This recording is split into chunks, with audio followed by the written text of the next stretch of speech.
कंकाल क्या होता है? हड्डी। कंकाल अस्थि या हड्डी। जैसे मकान बनता है तो ईंट होती है, सरिया होती है, कंक्रीट होती है, इससे क्या बनता है? एक ढांचा बनाते हैं ना। ऐसे ही जो हमारे शरीर का एक ढांचा बना हुआ है, जिससे हमारे एक शरीर का एक शेप मिला हुआ है, रूप मिला हुआ है ना।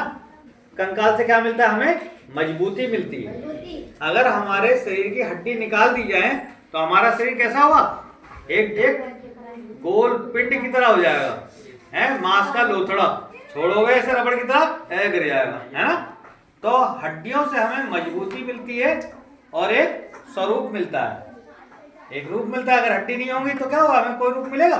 नहीं मिलेगा। तो अब अस्थियां कितने प्रकार की होती है? दो प्रकार की। कंकाल दो प्रकार के होते हैं, एक अंतः कंकाल, एक बाह्य कंकाल।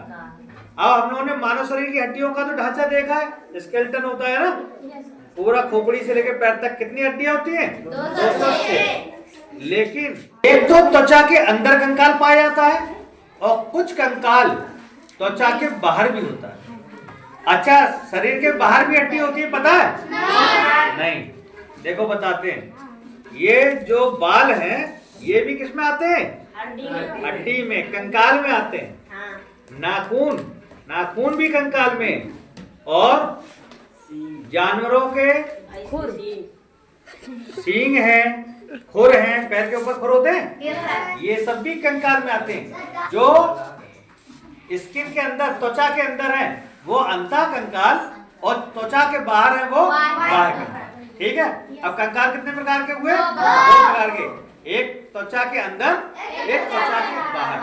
त्वचा के अंदर कौन सी हड्डियां? 206 हड्डियां हमारे शरीर में। उसके ऊपर बाल, नाखून और खुर जो होती हैं, सींग है, ये सब बाह्य कंकाल है। ठीक। जो त्वचा के अंदर है वो भी दो प्रकार के हैं, एक है अस्थि, एक है उपास्थि।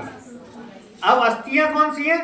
जो हड्डी पाई जाती हैं 206 स्वस्थ मनुष्य में होती हैं, और बच्चों में कितनी? 213। अब देखो, जो स्वस्थ मनुष्य होता है उसके मेरुदंड में जो रीढ़ की हड्डी होती है उसमें कितनी कशेरुकाएं होती है? 26। जबकि बच्चों के मेरुदंड में 33 कशेरुकाएं होती हैं। कितने का अंतर हो गया? 7 का। यही 7 के अंतर से हम लोगों के 206 हड्डियां होती हैं और बच्चों की कितनी होती हैं? 213। मतलब स्वस्थ मनुष्य में 206 हड्डी होंगी और बच्चों में कितनी होंगी? 213। ये मेरुदंड होता है, रीढ़ की हड्डी होती है, इसमें छोटी छोटी कशेरुकाएं ऐसी जुड़ी होती हैं ना, उनको बोलते हैं कशेरुकाएं। तो बच्चों में कितनी हुई? 33। रीढ़ की हड्डी में कशेरुकाएं कितनी हुई? 33। और वयस्क मनुष्य में 26। समझ में आ गया अंतर कैसे होता है? तो जो अंदर कंकाल पाया जाता है वो क्या हो गया? अंतः कंकाल।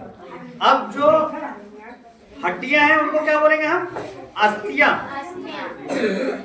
अब दो चीज और है। देखो, ये कान को ऐसे पकड़ के ऐसे करके देख रहे हैं, ये भी तो कुछ है। एक होगी ठोस हड्डी और दूसरी होगी मुलायम हड्डी। तो जो मुलायम हड्डियां हैं ये रही, और नाक में ये देखो यहाँ पे भी हड्डी होती है ना, और जो हड्डियों को यहाँ जोड़ के रखती हैं वो भी हड्डी होती है, सॉफ्ट। तो ये हड्डियां कहलाते हैं, उनको क्या कहते हैं? उपास्थि। एक अस्थि, एक उपास्थि। जैसे एक कान की है, नाक की है, ऐसे ही यहाँ जॉइंटों के बीच में टाइट करके बांध रखने के लिए सॉफ्ट हड्डियां होती है जो इनको बांध के रखती हैं। ठीक है, इनको हम बोलते हैं उपास्थि। तो अंतः कंकाल के कितने भाग हो गए? 2 भाग, अस्थि और उपास्थि। जो मजबूत हड्डियां हैं वो अस्थि, और जो ऐसी मुलायम हड्डियां हैं ये सब उपास्थि। और बाह्य कंकाल में कौन कौन से हुए? बाल है, नाखून है, खुर है, ये कौन से? सींग है, ये कौन से हुए? बाह्य। समझ में आ गया?